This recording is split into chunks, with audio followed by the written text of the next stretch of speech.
Welcome. इस crash course के last chapter में हम बात कर रहे हैं और चूंकि लास्ट चैप्टर है तो मुझे भी खुशी होगी और आपको भी खुशी होगी।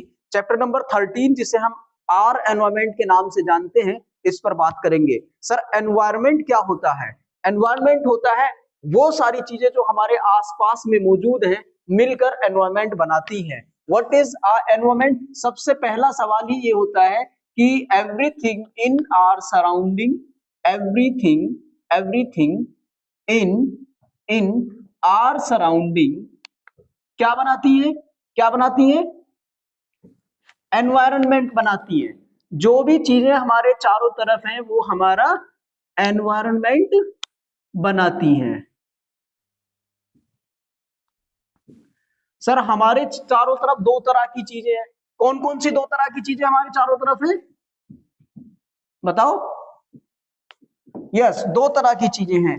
एक, बहुत सारी चीजें ऐसी हैं जो लिविंग ऑर्गेनिज्म हैं और बहुत सारी ऐसी हैं जो नॉन लिविंग ऑर्गेनिज्म हैं। तो लिविंग एंड नॉन लिविंग, ये दोनों ही क्या है? हमारे सराउंडिंग का, एनवायरनमेंट का पार्ट है। लिविंग भी और नॉन लिविंग भी।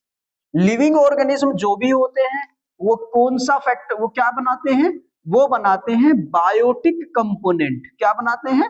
Biotic component. और जो नॉन लिविंग होते हैं उनको हम क्या बोलते हैं एनवायरनमेंट का? Abiotic component. Abiotic component. ऐसा क्या होता है सर? आपने कहा कि हमारे चारों तरफ लिविंग भी है, हमारे चारों तरफ नॉन लिविंग भी है। अब लिविंग का नॉन लिविंग से क्या इंटरेक्शन है? देखिए, एयर नॉन लिविंग है, वाटर नॉन लिविंग है, सनलाइट नॉन लिविंग है, और रेनफॉल नॉन लिविंग है, टेम्परेचर नॉन लिविंग है। लेकिन इन सब का हमारी लाइफ पे, ऑर्गेनिज्म की लाइफ पे असर पड़ता है, डिपेंड होती है लाइफ इन सब पे। तो लिविंग ऑर्गेनिज्म इन सब पे डिपेंड है। और लिविंग ऑर्गेनिज्म की एक खास बात ये भी है कि वो लिविंग ऑर्गेनिज्म पे डिपेंड है। तो लिविंग ऑर्गेनिज्म लिविंग पे डिपेंड है, living organism non living factors पे डिपेंड है। इस तरह हम क्या कहेंगे? हम ये कहेंगे कि हमारे एनवायरनमेंट में हमारा जो इंटरेक्शन है, हमारा जो कम्युनिकेशन है, हमारा जो लेन देन है, वो किससे है? बायोटिक से भी है और एबायोटिक से भी है। इस तरह एक ऐसा सिस्टम समझ में आता है जिस सिस्टम में इंटरेक्शन है बायोटिक का एबायोटिक के साथ। तो मैं लिख सकता हूं there is a system of interaction between biotic and abiotic. क्या लिखेंगे उसको? उसको लिखा जाता है इकोसिस्टम। इकोसिस्टम क्या है? इकोसिस्टम इंटरेक्शन किसके बीच में? बिटवीन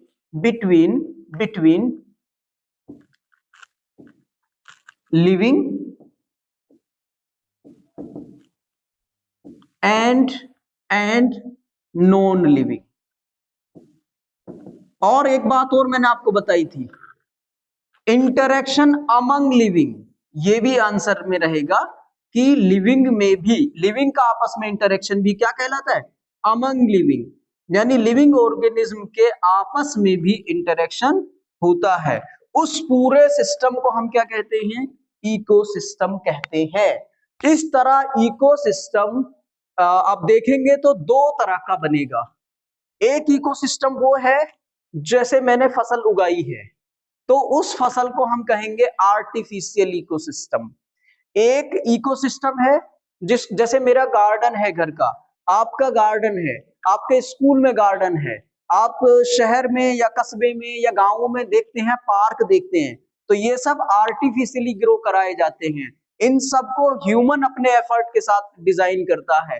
तो ये भी सिस्टम है, यहाँ भी इंटरेक्शन मौजूद है। और ये इंटरेक्शन होंगे कैसे? ये इंटरेक्शन होंगे आर्टिफिशियल इंटरेक्शन। ये सिस्टम कैसा होगा? आर्टिफिशियल इकोसिस्टम होगा। और नेचुरल इकोसिस्टम किसको बोलते हैं? नेचुरल इकोसिस्टम में लिविंग ऑर्गेनिज्म अपने आप एग्जिस्ट कर रहे होंगे, जैसे आप देख रहे हैं फॉरेस्ट, जैसे आप देख रहे हैं एक पॉन्ड, जैसे आप देखते हैं एक बहुत बड़ा मतलब जंगल। तो उन सब में क्या होता है? एक बायोम देख लीजिए, या आप एक रेगिस्तान देख लीजिए, डेजर्ट देख लीजिए, ये सारे सिस्टम नेचुरल इकोसिस्टम कहलाते हैं। इसका मतलब सर इकोसिस्टम दो तरह के हुए, कौन कौन से? एक इकोसिस्टम होता है नेचुरल इकोसिस्टम, नेचुरल इकोसिस्टम, और एक इकोसिस्टम होता है artificial ecosystem, artificial ecosystem. Natural ecosystem की अगर एग्जांपल्स की बात करोगे तो आपने सुना है पॉन्ड के बारे में, यहाँ पर बहुत सारी मछलियां होती हैं, माइक्रो ऑर्गेनिज्म होते हैं, एल्गी होती है, इसके अलावा वाटर भी अवेलेबल है, सनलाइट भी यहाँ पड़ती है, बायोटिक कंपोनेंट्स भी हैं, एबायोटिक कंपोनेंट्स भी हैं। तो जो पॉन्ड का सिस्टम है उसे हम नेचुरल इकोसिस्टम कहते हैं। जबकि आप देखेंगे, ऐसे ही आप देखिए फॉरेस्ट का, तो इसे भी आप क्या कहते हो? इसे भी आप कहते हो नेचुरल इकोसिस्टम। आर्टिफिशियल इकोसिस्टम में कौन होता है? आर्टिफिशियल इकोसिस्टम में आप एग्जाम्पल के तौर पर याद कर सकते हैं, एक होता है आपका गार्डन, इसके अलावा और क्या बना सकते हैं आप? आपने बनाया हुआ है एक्वेरियम। ये एक्वेरियम वही कांच का या प्लास्टिक का एक डब्बा जिसके अंदर आपने मछलियां रखी हुई है, पानी रखा है, उसमें मछलियों को आप कल्चर कर रहे हैं, उसमें आप फिश को कल्चर कर रहे हैं, हो सकता है कई बार एल्गी वगैरह या एक्वेटिक ऑर्गेनिज्म को भी कल्चर करते हैं। तो ऐसे सिस्टम को हम एक्वेरियम कहते हैं।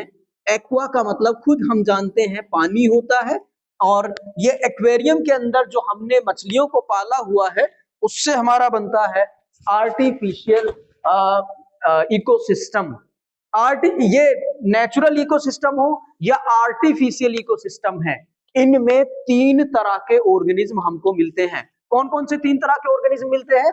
इनको जरा इधर हम देख लेते हैं, कौन कौन से ऑर्गेनिज्म मिलते हैं।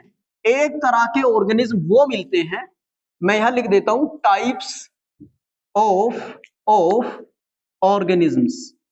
ऑर्गेनिज्म्स कौन कौन से हैं? एक तो वो ऑर्गेनिज्म होते हैं जिन्हें हम कहते हैं प्रोड्यूसर, एक तो वो ऑर्गेनिज्म होते हैं जिन्हें हम कहते हैं प्रोड्यूसर। दूसरे ऑर्गेनिज्म वो होते हैं जिन्हें हम कहते हैं कंज्यूमर। और तीसरे वो ऑर्गेनिज्म होते हैं जिन्हें हम कहते हैं, जिन्हें क्या कहा जाता है? डिकम्पोजर। अब ये तीनों जो ऑर्गेनिज्म हैं ये करते क्या हैं?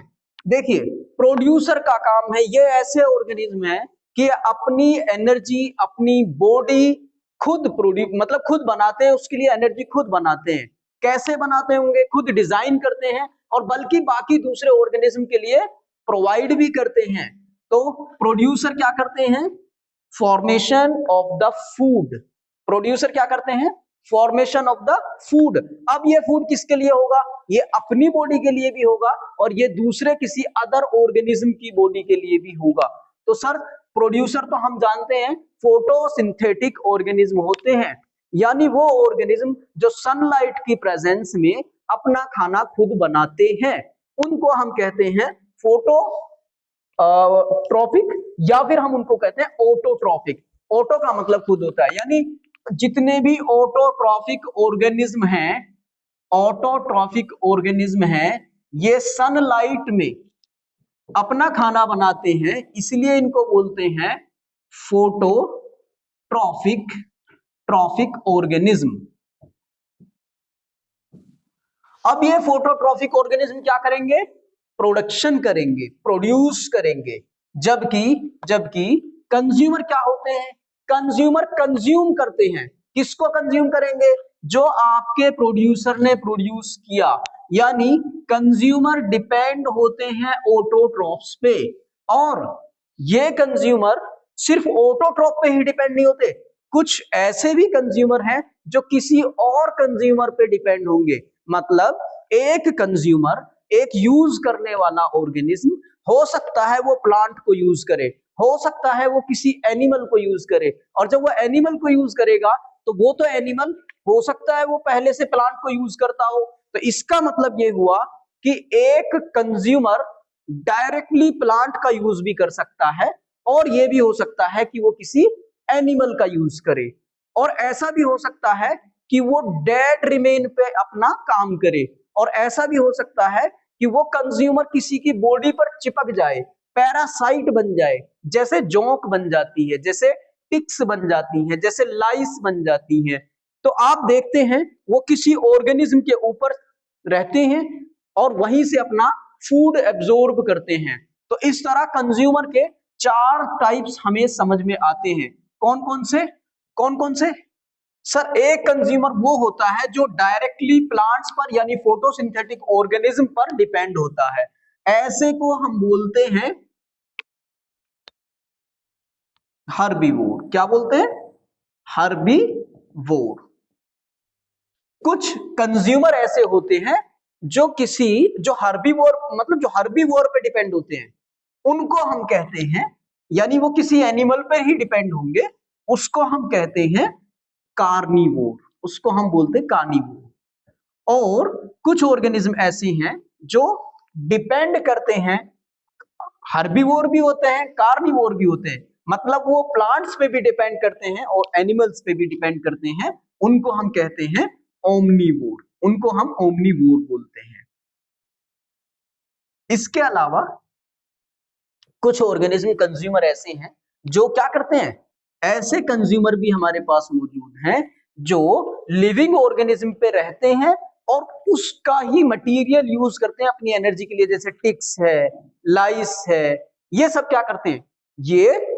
या आप अमरबेल देखेंगे, कस्कुटा है ना, उसको देखेंगे तो क्या होगा, आप पहचानेंगे कि वो किसी दूसरे ऑर्गेनिज्म पे डिपेंड है अपने न्यूट्रिशन के लिए। उनको कहा जाता है पैरासाइट।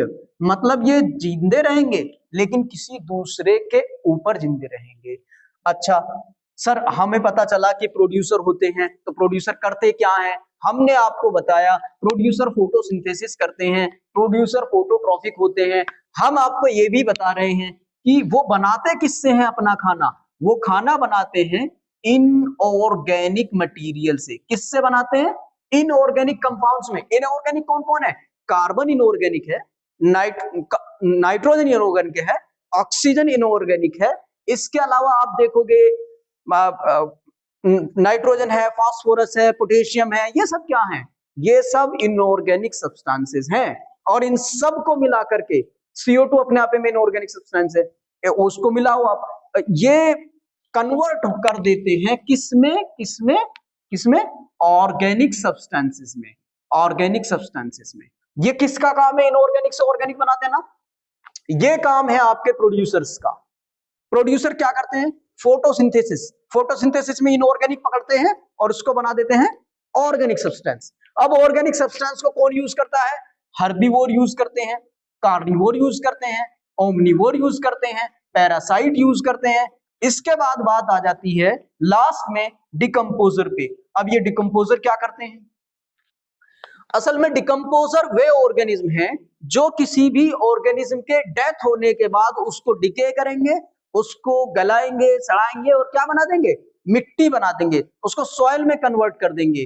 तो ऐसा मतलब आप इसको, मैंने अपनी भाषा में बोला, साइंस की भाषा में उसको कहते हैं कि डिकम्पोजर वो ऑर्गेनिज्म है जो ऑर्गेनिक मैटर को डिके कराते हैं। क्या करते हैं?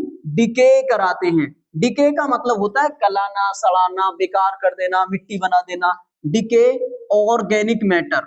ऑर्गेनिक मैटर ये कब डिके करते हैं? जब ऑर्गेनिज्म मर जाता है, डाई आउट हो जाता है, तब। अच्छा, तो इसका मतलब आप सीधी सीधी बात ये कह रहे हैं कि जो प्रोड्यूसर ने काम किया था, इनऑर्गेनिक से ऑर्गेनिक बनाया था, ये डिकम्पोजर उसका अपोजिट करते हैं। क्या करते हैं ये ऑर्गेनिक का, ये ऑर्गेनिक से क्या बनाते हैं? इनऑर्गेनिक बनाते हैं। ये ऑर्गेनिक से क्या बनाते हैं? इनऑर्गेनिक सब्सटेंस बनाते हैं। कौन? डिकम्पोजर की हम बात कर रहे हैं। तो इसके बाद क्या करते हैं? इसके बाद अब जल्दी से पहले इसे नोट कर लीजिए, फिर करते हैं बात। कर लिया?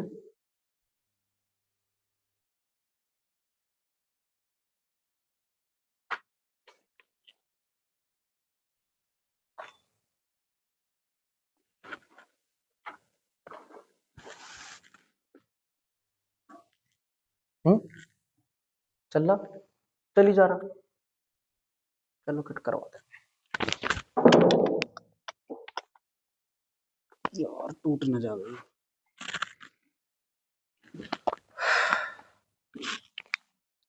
अब इससे अगला टॉपिक आता है, उसको थोड़ा आप इस तरह समझिए। आपने नाम सुना है ग्रास का, ठीक है। ग्रास को कौन कंज्यूम करता है? ग्रास तो प्रोड्यूसर हो गई। अगर ये प्रोड्यूसर है तो इसे कोई कंज्यूम करेगा। बताइए कौन कंज्यूम कर लेता है ग्रास को? सर ग्रास होपर कंज्यूम करता है। ग्रास होपर ने कंज्यूम किया है किसको? किसको? ग्रास को किया है। अगर ग्रास होपर ने ग्रास को कंज्यूम किया है तो ग्रास होपर को किसने कंज्यूम किया है? सर इसको फ्रॉग ने कंज्यूम किया है। फ्रॉग कंज्यूम करते हैं जनरली, हम देखते हैं। अच्छा, फ्रॉग कंज्यूम करते हैं ग्रास होपर को, तो फ्रॉग को भी स्नेक कंज्यूम कर लेता है। और स्नेक को हम देखते हैं हॉक कंज्यूम करता है, हॉक कंज्यूम करता है। अब आ जाते हैं, क्या यही एक सिस्टम? नहीं, बहुत सारी इस तरह की चेन है। ये क्या बना दिया आपने? ये हमने बनाया है series of animals, series of organism, series of organism depending on each other, depending on other organism। इस तरह की सीरीज को क्या कहा जाता है? इस तरह की सीरीज को कहा जाता है फूड वेब। क्या कहते हैं हम? Food chain. इस तरह की सीरीज को हम फूड चेन कहते हैं। तो हमारा जो नेक्स्ट टॉपिक है वो असल में यही है, क्या? Food chain. हम पढ़ रहे हैं फूड चेन। फूड चेन में होता क्या है? ग्रास, इसको खाते हैं ग्रास होपर, ग्रास होपर को फ्रॉग, फ्रॉग को स्नेक, स्नेक को हॉक। इसे हम कहते हैं फूड चेन। अब ये जो फूड चेन होती है,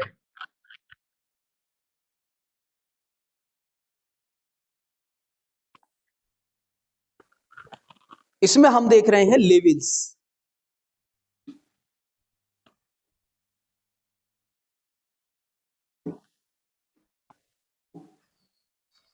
यार ऐसे तो बहुत कट लगाने पड़ेगा, गलती हो रही है।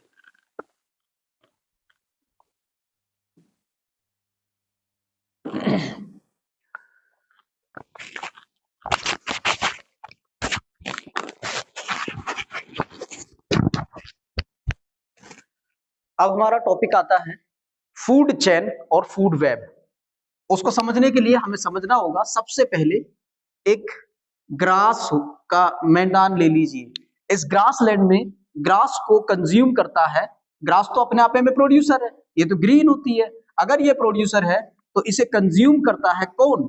इसे कंज्यूम करता है ग्रास होपर, मान लीजिए। और करता भी है, मानना ही नहीं, करता भी है। ग्रास होपर को कंज्यूम करता है फ्रॉग, और फ्रॉग को कंज्यूम कौन करता है? फ्रॉग को कौन कंज्यूम करता है? Yes, snake. और स्नेक को कौन कंज्यूम करता है? हॉक। तो हमने ये क्या बनाया है? Series of organism depending on one another. क्या बनाई हमने? हमने बनाई series of organism depending, series of organism. Important सवाल है ये। ऑर्गेनिज्म डिपेंडिंग ऑन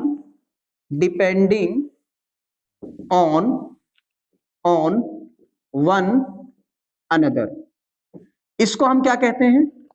इसको हम कहते हैं कॉल्ड फूड चेन। इसको हम फूड चेन कहते हैं। अब सर जो आपने हमें फूड चेन बताई है, इसमें आप बता रहे हैं कि ऑर्गेनिज्म एक दूसरे पे डिपेंड होते हैं, ठीक है। ग्रास के बारे में आपने हमें बताया सर कि ये जो है प्रोड्यूसर है। ग्रास क्या है? प्रोड्यूसर है। अगर ग्रास प्रोड्यूसर है तो इसको ग्रास होपर क्या है सर? इसको हम बोलते हैं ये कंज्यूमर है।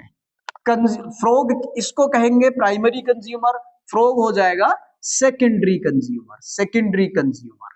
और स्नेक हो जाएगा tertiary consumer, tertiary consumer. Hawk हो जाएगा क्वार्टरनरी कंज्यूमर। इस वाली चेन की हम बात कर रहे हैं, ठीक। Producer, consumer, consumer, primary consumer, secondary consumer, tertiary consumer. इस तरह से ये ट्रॉफिक लेवल्स में हम देखते हैं। तो अब ट्रॉफिक लेवल मैंने एक टर्म लिया, ट्रॉफिक लेवल का मतलब है एक लेवल खाने की, ईटिंग की, फूडिंग बिहेवियर की। तो यहां पर जो प्रोड्यूसर है इसको कहिए फर्स्ट ट्रॉफिक लेवल। क्या बोल सकते हैं इसको हम? इसको बोल सकते हैं फर्स्ट ट्रॉफिक लेवल। क्या बोल सकते हैं इसको? Trophic level. कौन सा ट्रॉफिक लेवल है? First trophic level. ये ग्रास होपर कौन, ये जो कंज्यूमर है ये कौन सा है? ये है second trophic level. Second trophic level. यहां पर फ्रॉग क्या है? थर्ड ट्रॉफिक लेवल पर है, थर्ड ट्रॉफिक लेवल पर है। यहां पर जो आपका स्नेक है ये फोर्थ ट्रॉपिक लेवल पर है और ये फिफ्थ ट्रॉपिक लेवल पर है। तो ट्रॉफिक लेवल समझ में आ रहा है? First, second, third, fourth, fifth trophic level increase होते चले जाते हैं।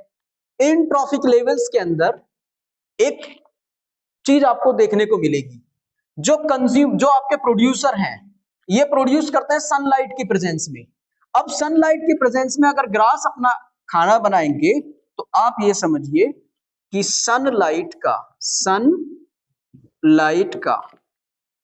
जितनी भी सनलाइट ग्रास के ऊपर या ग्रीन प्लांट्स के पत्तियों पर पड़ती है वो उसके 1% को एनर्जी में कन्वर्ट कर लेते हैं या उस 1% को ऑर्गेनिक या केमिकल एनर्जी में कन्वर्ट करके अपने यूजेबल बनाते हैं। ठीक, यानी 99% जो एनर्जी सन की उनके लीव्स के ऊपर फॉल करती है वो यूजेबल नहीं होती है, ओनली 1% को वो कंज्यूम करते हैं। सपोज कीजिए कि प्रोड्यूसर लेवल, अच्छा कंज्यूमर क्या करेंगे? कंज्यूमर इस एनर्जी का यूज करेंगे जो ग्रास ने कंज्यूम की है ना। लेकिन ग्रास इस एनर्जी के 90% तक अपनी बॉडी की ग्रोथ कराने में, अपनी बॉडी को बढ़ाने में इस्तेमाल कर लेती है, अपनी एनर्जी में इस्तेमाल कर लेती है। 10% से वो अपनी बॉडी बनाती है, 90% एक्टिविटीज में यूज हो जाती है। अब अगर ग्रास होकर ग्रास को खाएगा तो इसको मिलेगी 10%, ऐसा माना जाता है। यानी फर्स्ट ट्रॉफिक लेवल से एनर्जी ट्रांसफर हो जाएगी सेकंड ट्रॉफिक लेवल में, सेकंड ट्रॉफिक लेवल से ट्रांसफर हो जाएगी थर्ड ट्रॉफिक लेवल में। कितनी ट्रांसफर होगी सर? 10% ही ट्रांसफर होगी। कितनी ट्रांसफर होगी? 10% ही ट्रांसफर होगी। अच्छा सर, और थर्ड से फोर्थ में यहां भी 10% ही ट्रांसफर होगी और यहां भी 10% ही ट्रांसफर होगी। 90% ऑर्गेनिज्म अपनी ग्रोथ के लिए यूज कर लेता है जो एनवायरमेंट में हीट के फॉर्म में रिलीज हो जाती है।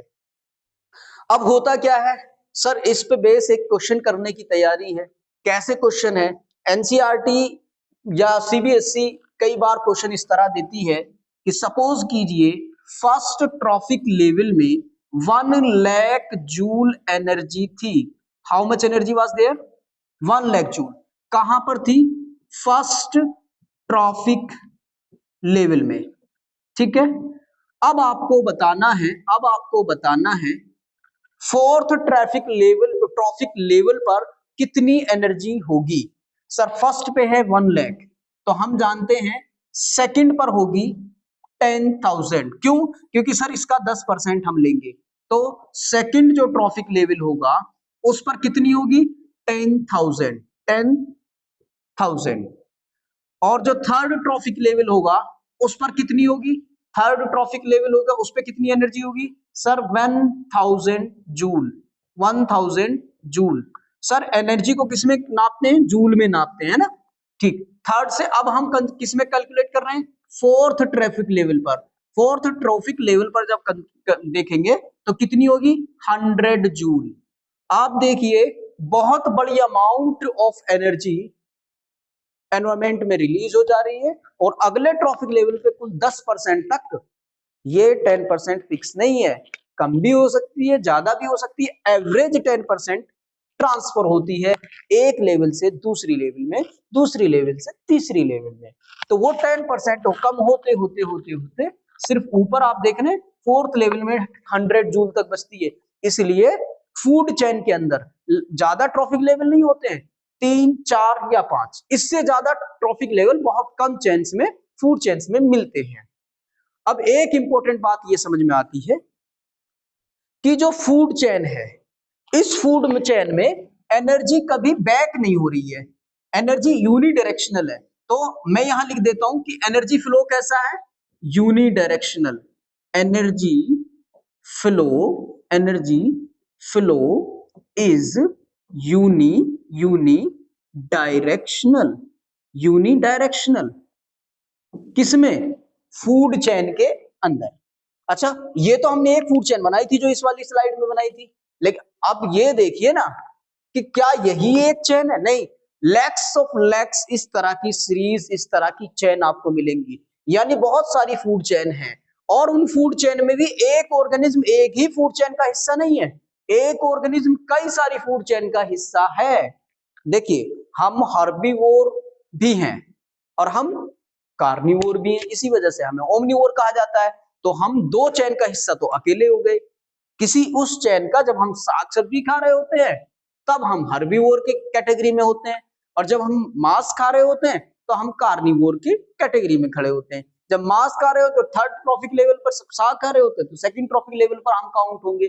तो इसका मतलब ये हुआ कि ऑर्गेनिज्म कई सारे लेवल्स में हो सकते हैं, ऑर्गेनिज्म कई सारी चेन्स में हो सकते हैं, और इन चेन का आपस में इंटरकनेक्शन भी हो सकता है और होता है। अगर इंटरकनेक्टिंग बहुत सारी सीरीज हैं, फूड सीरीज है, फूड चेन्स है, उनको कहा जाता है फूड वेब। किसको कहते हैं हम, फूड वेब? फूड वेब कहते हैं, फूड वेब। किसको कहते हैं food web? Interconnecting food chains जो भी सीक्वेंस बनाएंगी, इंटरकनेक्टिंग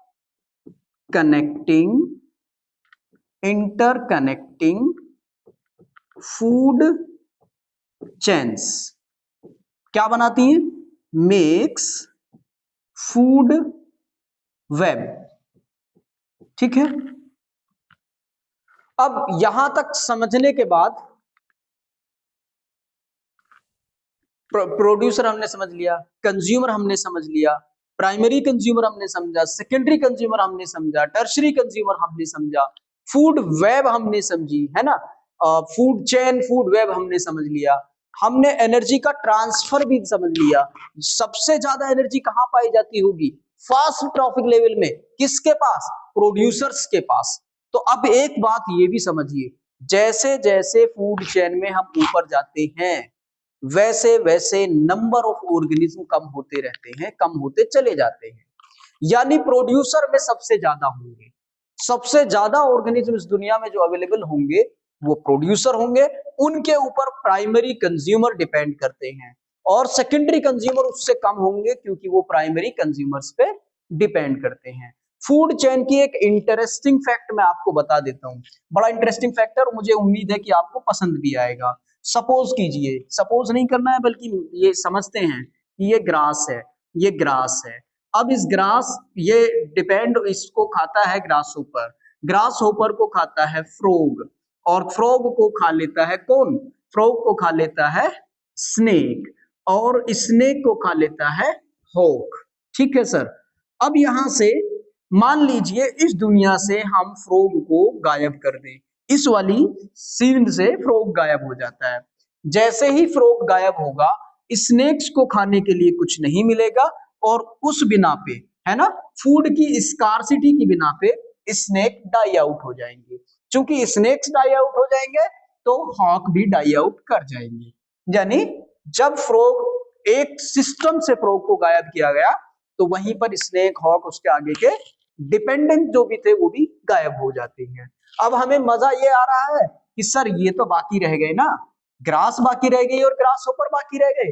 जो ग्रास होपर थे उनको चेक कौन करता था, उनको कंट्रोल कौन करता था? फ्रॉग। फ्रॉग अब है नहीं, तो इसका मतलब ग्रास होपर बहुत सारे हो जाएंगे, रिप्रोडक्शन करते रहेंगे और बहुत सारे हो जाएंगे।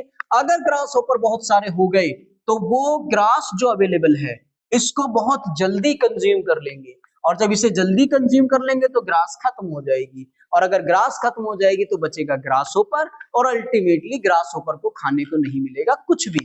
तो इस केस में अब आप बताइए कमेंट करके कि क्या ग्रास होपर लाइव रहेंगे या ये भी डाई आउट कर जाएंगे। हाँ तो ठीक है, आप कमेंट कर लीजिए, इसमें ये डाई आउट कर जाएंगे। इसका मतलब सारे के सारे ऑर्गेनिज्म, अगर चेन में कोई एक टूटा, चेन में से कोई एक भी खत्म हुआ, तो इसका मतलब पूरी की पूरी चेन को खतरे में डाल दिया जाता है। फूड वेब जो है उसको ये कहा जा सकता है कि वो इस पूरे बैलेंस को बनाए रखती है, लेकिन अगर उसमें से किसी एक ऑर्गेनिज्म पे भी इस तरह की दिक्कत आई तो फूड वेब भी कमजोर होती है। ठीक, इसके बाद हम बात करेंगे, वैसे एक इंपॉर्टेंट थिंग की आप इसको नोट कर सकते हैं या समझ सकते हैं। एनसीईआरटी के दो बड़े इंपॉर्टेंट टॉपिक बच रहे हैं। एक टॉपिक का नाम है ओजोन लेयर, टॉपिक है ओजोन लेयर। ठीक, पहले हम ओजोन के बारे में समझते हैं, ये क्या है। ओजोन एक गैस है, क्या कि कौन सी गैस है, ओजोन कहते हैं उस गैस को जिसमें ऑक्सीजन के 3 मॉलिक्यूल होते हैं, O3। ये कैसी गैस है सर, लोअर एटमॉस्फेयर में, ये लोअर एटमॉस्फेयर में कैसी गैस है, ये गैस हार्मफुल है। और जो अपर एटमॉस्फेयर है, अपर एटमॉस्फेयर उसमें ये गैस बड़ी बेनिफिशियल है ना, बेनिफिशियल है। सर कैसे है ये बता दीजिए। ओजोन एक टॉक्सिक गैस है, ओजोन एक टॉक्सिक गैस है, टॉक्सिक गैस है।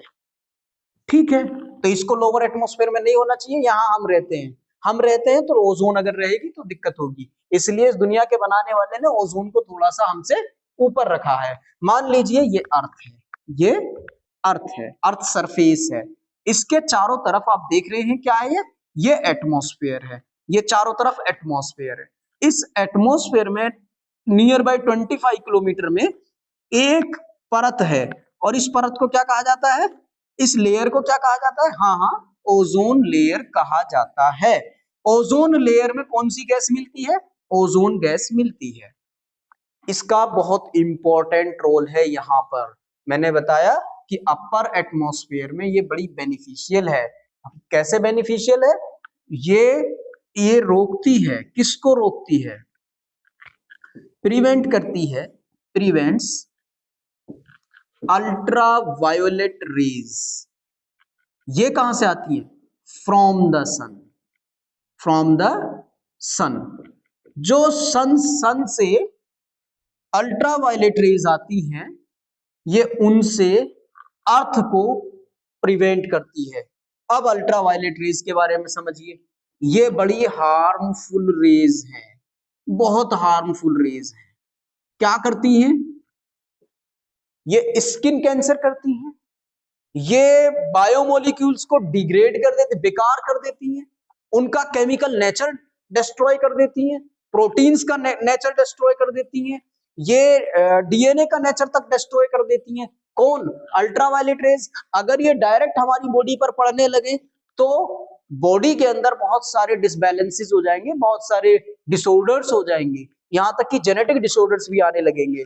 तो यहां पर लगा है, यहां पर है ओजोन लेयर, और ओजोन लेयर में होता क्या है, अल्ट्रावायलेट रेज, मान लीजिए ये सन है, ये सन है, सन से अल्ट्रावायलेट रेज आ रही है, सन से अल्ट्रावायलेट रेज आ रही है। अब ये रेज यहीं पर इसी लेयर में कंज्यूम हो जाती हैं। कैसे कंज्यूम हो जाती है सर, ये है ओजोन, ओजोन अल्ट्रावायलेट रेज इस ओजोन को ब्रेक डाउन कर देती हैं, किसमें ब्रेक डाउन कर देती हैं, oxygen, oxygen, oxygen plus nascent oxygen. Nascent oxygen मतलब ऑक्सीजन का एक एटम। अब ये जो नेसेंट, ये इसने ब्रेक डाउन कर दिया, एनर्जी लगाई और ओजोन को ब्रेक डाउन कर दिया, तो एनर्जी खत्म। अब क्या हुआ सर, ये जो ओजोन बनती कैसे है, ये ऑक्सीजन का एटम है और ये नेसेंट एटम है। अल्ट्रावायलेट रेज इसमें फिर एनर्जी लगाएगी और इसको ओजोन बना देगी। मतलब अल्ट्रावायलेट रेज क्या करेगी, ओजोन को बिगाड़ेगी, ओजोन को बनाएगी, ओजोन को बिगाड़ेगी, ओजोन को बनाएगी। अल्ट्रावायलेट रेज इसी में खप जाती है, इसी में कंज्यूम हो जाती है, इसी में लगी रहती है और उसको नीचे आने का मौका नहीं मिलता। तो वो अल्ट्रावायलेट रेज की एनर्जी कौन कम कर देता है, ओजोन लेयर कम कर देती है। अभी हो क्या रहा है, इसको हम क्यों पढ़ रहे हैं, हम इसे इसलिए पढ़ रहे हैं कि हमारे घरों में जो रेफ्रिजरेटर है, हमारे घरों में जो एसी है, अब से पहले इनमें गैस आती थी, उसका नाम था क्लोरोफ्लोरोकार्बन, CFC बोलते हैं। इसको पूरा नोट लिख लीजिए, क्लोरोफ्लोरोकार्बन्स। सर ये जो गैस होती है क्लोरोफ्लोरोकार्बन्स, ये क्या कर रही थी, इन्होंने डिस्ट्रॉय कर दी ओजोन। इन्होंने क्या काम कर दिया, इन्होंने ओजोन को डिस्ट्रॉय कर दिया। Destroyed ozone layer, ozone layer. अब ये बात तो हमें समझ में आ गई सर, अगर ओजोन लेयर डिस्ट्रॉय हो गई तो इसका मतलब ये है कि अल्ट्रावायलेट रेज अर्थ में एंटर कर जाएंगी, मतलब अर्थ की सरफेस तक आ जाएंगी, ये अल्ट्रावायलेट रेज आएंगी और ये जो ओजोन लेयर है आपकी, इसको ये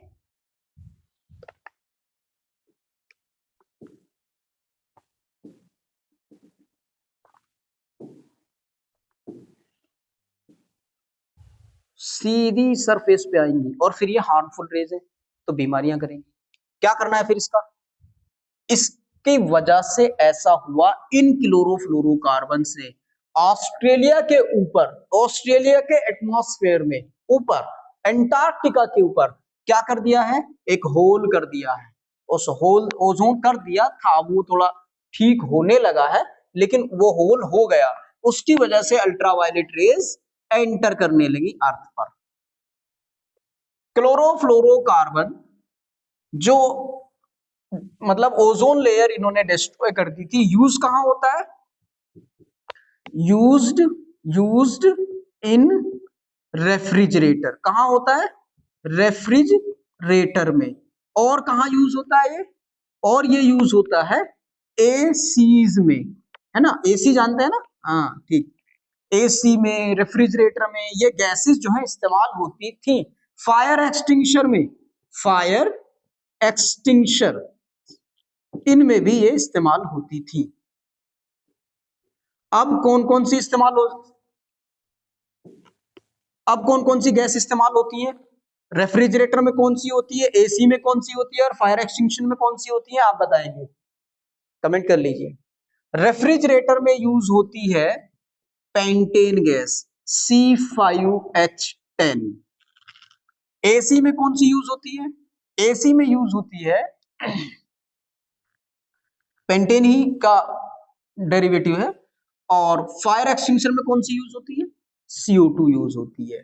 सर अब क्लोरोफ्लोरोकार्बन यूज नहीं होती, क्यों, क्योंकि यूनाइटेड नेशंस एनवायरनमेंट प्रोग्राम, इसने यूनाइटेड नेशन एनवायरनमेंट प्रोग्राम, ये एक संस्था है, ये एक ऑर्गेनाइजेशन है, इसने क्या किया हुआ है, कहा है कि 1986 के लेवल पर आपको ओजोन मेंटेन करनी होगी, 1986 के लेवल पर ओजोन को मेंटेन करनी होगी। किसने कहा, यूनाइटेड नेशन एनवायरनमेंट प्रोग्राम ने कहा। लास्ट टॉपिक है हमारे चैप्टर का, उसको कहते हैं हम वेस्ट मैनेजमेंट। भाई हम इतने सारे काम कर रहे हैं, क्लास में भी काम होता है, घर भी काम होता है, शहर में काम होता है, कारखानों में काम होता है, बड़ी बड़ी इंडस्ट्रीज में काम होता है, तो वेस्ट भी जनरेट होता है। जितनी ज्यादा टेक्निकलिटीज हम ला रहे हैं उतना ज्यादा वेस्ट भी उतनी ही तरह का प्रोड्यूस हो रहा है।